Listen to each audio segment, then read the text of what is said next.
Good morning, everyone. Happy Monday to you, and thank you for starting your week with me. This last weekend, as we continued our series Unstuck, Renee talked about steps 4 and 5, making a searching and fearless inventory of our lives and admitting to God, ourselves, and another person the exact natures of our wrongs.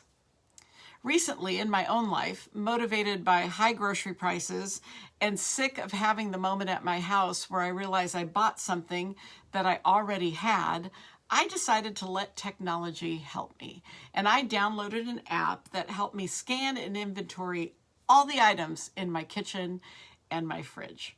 And something that was interesting about taking this inventory was the items that I found hiding behind the other items in my kitchen cabinet or in the deep, dark corners of my refrigerator. A few of those items, long forgotten, certainly expired, just had to be tossed. And as Renee was talking about taking an inventory, I thought about my hidden and expired foods. And when it comes to these steps in my life, you know what? Honestly, there are some things that are kind of at the front of the cabinet, if you will, or the fridge, things I will pretty easily own up to. I am under no delusions that I am perfect, and basically everyone else can see that as well. So there's those things that I've just realized it's easier to own up to it. It's the canned goods at the front of the cabinet again. But when it comes to the hidden and expired things that are hidden by time, or they're just not obvious to everyone else, that's a whole nother ballgame. It's a lot harder for me to root those things out and even admit them honestly to God and myself, let alone someone else. Well, I was encouraged by two verses when it comes to this. First, maybe familiar words for you from Matthew 11:28 and 29 that say, "Come to me, all you who are weary and burdened, and I'll give you rest.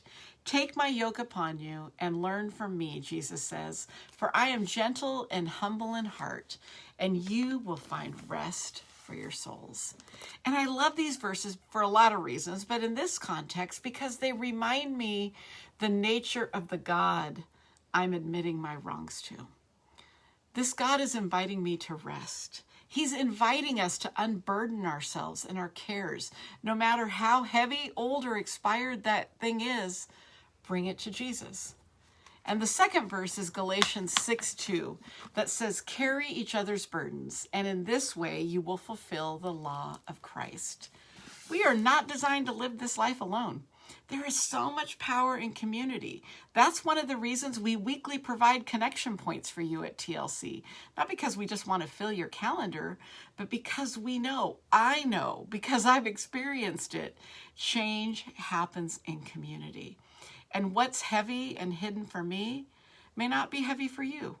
We are better when we share our burdens and are willing to be burden bearers for other people. You are not alone today.